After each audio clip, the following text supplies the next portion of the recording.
Bonjour mesdames et messieurs, bienvenue à ce nouveau numéro Bâtir de nouvelles villes. Nous sommes à Maluku. Et comment sommes-nous arrivés ici? Par voie fluviale. Nous avons fait 1h45 de la Gombe jusqu'ici à Maluku, en plein centre de Maluku, disons Monaco. Alors nous avons parcouru ces boulevards fluviales qui nous a émerveillé des investisseurs potentiels européens accompagnés par la coordination stratégique du projet d'extension de la ville de Kinshasa et un Congolais exceptionnel, le sénateur Jean Bamanissa, qui s'est investi et veut accompagner les projets d'extension de la ville de Kinshasa. Awa tozali na kati ya Maluku, bozali komona bilenge batata bamama basepeli pona ndenge ba investisseur bazali koya pona kotia développement na kati ya commune o ya Maluku. Alors tokotika bino bona na ndenge nini ba investisseur européen oyo bazali kosala oyo tobengi en prospection pe visite technique pona koyeba ndenge nini bakoérige ba ndako to pe ba maison touristique en bois. Ça sera une particularité congolaise à cause des nombreux bois que nous avons ici dans la capitale congolaise, Kinshasa. Totiki Bino Bolanda et Teni Moussousou. Merci. Je vais vous faire un petit historique. C'est que moi, j'ai fait des études sur le développement de Maluku.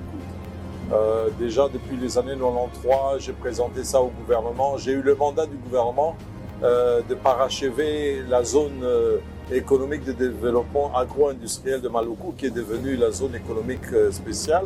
Aujourd'hui, elle existe. J'étais là lorsque le chef de l'État a inauguré. Nous avons félicité parce qu'il y a eu une volonté politique de pouvoir le faire. Nous devons arrêter l'autoconstruction.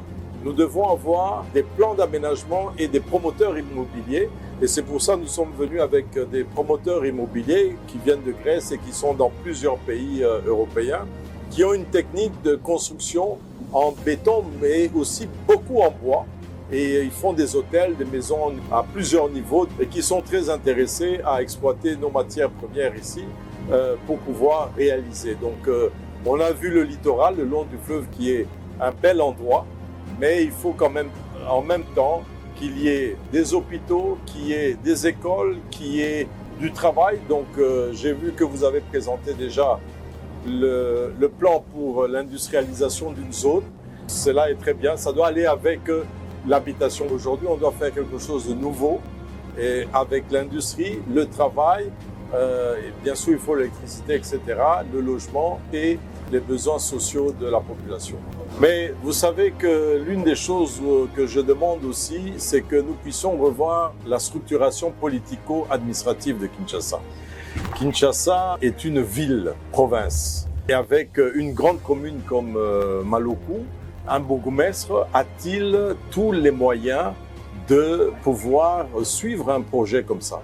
Donc nous pensons qu'il faut créer une nouvelle ville par là, et avec des communes, et avec les prérogatives qui sont celles d'un maire, qui est celui aujourd'hui du gouverneur de Kinshasa, et l'ensemble pourra être alors sous une province. Nous attendons que ce projet qui a été fait et qui est piloté par le gouvernement central, donc la coordination d'extension de Kinshasa, ainsi que la présidence de la République qui porte ce projet, puisse réaliser que les terres soient disponibles pour que les promoteurs immobiliers puissent venir et construire. Nous, déjà au niveau de PPC pour l'obtention de ciment, nous vous annonçons que bientôt nous allons construire un grand dépôt de ciment là-bas qui va permettre à ce que les matériaux de construction puissent être déjà disponibles pour le lancement. Donc moi je soutiens beaucoup. On a entendu, c'est vrai qu'on veut toujours voir comment ça avance. Ça prend un peu de temps, mais aujourd'hui le coordonnateur Thierry Katembwe nous a rassuré que les terres, 42 000 hectares sont disponibles pour développer ce projet. En tout cas, je pense que nous devons soutenir pour que nous ne déplacions pas Kinshasa. Nous ne déplaçons pas Kinshasa. Nous mettons en place, parce que vous savez, il y a toujours des gens qui viennent, il y a une démographie qui augmente, il y a des investisseurs qui viennent, qui trouvent un autre milieu. Et ceux qui voudront déménager de Kinshasa pour aller de l'autre côté, ils pourront le faire. Mais ne pensons pas qu'on doit emmener les gens tous les matins de Kinshasa pour aller à Maluku, pour aller travailler, ou bien qu'ils habitent à Maluku et puis qu'ils viennent travailler en ville. Ça n'ira pas. Donc il faut qu'on constitue vraiment tous les services de l'État, les services de base, ainsi que la zone industrielle, la zone d'entrepreneuriat pour pouvoir travailler dans cette zone-là. Moi, je m'appelle Paul Evmofidis, je suis grec et on va faire un projet extraordinaire. On va utiliser le bois pour construire des maisons là. On va utiliser cuivre pour faire des salles de bain, etc., etc. Ça va être quelque chose de très naturel, très écolo. Et j'espère qu'on va commencer vite. On a créé une compagnie qui s'appelle Cocomat. On fait des lits de matelas sans ressort là-dedans, sans métal. On fait des meubles. Et maintenant, on fait une petite ville, hein?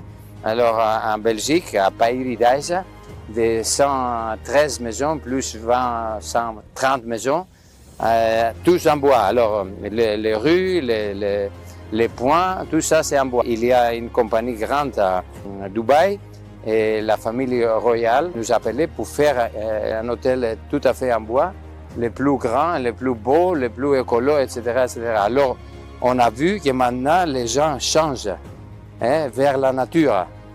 Merci beaucoup pour cette occasion. Déjà, nous tenons à féliciter le coordonnateur Thierry Katembwe pour cette initiative très louable, une initiative qui vise à développer la ville de Kinshasa de façon très cohérente. Nous avons remarqué que le développement de la ville de Kinshasa s'est fait de façon désordonnée, sans une coordination. Aujourd'hui, la coordination pour l'extension de la ville de Kinshasa a mis en place des mécanismes pour faire une promotion immobilière durable et cohérente.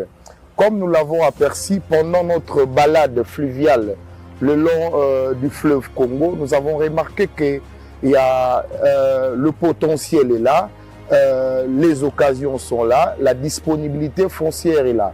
Ce que nous encourageons, il faut qu'il y ait une coordination pour mettre fin à ces désordres qui s'observent à travers la ville de Kinshasa. Et au regard du projet qui sera bientôt mis en place avec nos partenaires grecs qui sont venus accompagner, bien entendu, le développement de l'extension de la ville de Kinshasa, ils ont une technologie assez spéciale. Ils veulent exploiter le fleuve Congo, mais dans le respect des plans d'urbanisme. Kinshasa est doté d'un document de planification.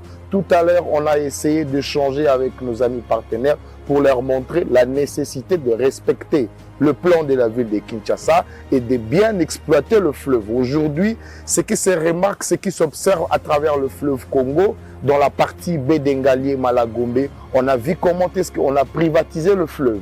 Le fleuve n'est plus accessible au public. Et c'est pourquoi nous sommes en train de recommander à tous ces partenaires qui arrivent pour développer l'immobilier, pour développer la ville de Kinshasa, il faudrait respecter le prescrit urbanistique, notamment la servitude de cours d'eau et fleuves. Donc les projets seront mis en place, mais tout en respectant la norme. Et ce qui est très important, pendant l'organisation, pendant les études, ils ont déjà pensé aux urbanistes. Eh bien, les urbanistes congolais vont participer activement aux études, à l'élaboration de ces projets qui viendra bien entendu matérialiser la vision du chef de l'État, celle de développer les villes congolaises et particulièrement la ville de Kinshasa. Mesdames et messieurs, merci d'avoir été notre en séjour auquel nous avons présenté l'émission Bâtir de nouvelles villes, mais dans des conditions exceptionnelles. Nous sommes sur le boulevard fluvial que nous appelons le fleuve Congo de l'RDC, partie RDC. Nous avons visité aujourd'hui avec des potentiels investisseurs européens et l'honorable sénateur Jean Bamanissa. Alors nos amis européens ont un projet exceptionnel. Construire des maisons touristiques en bois. Ça fait partie de la richesse RD congolaise. Alors nous vous laissons suivre ce que sera la suite de ces projets ambitieux. Batata bamama lelo zalaki mokolo esengo.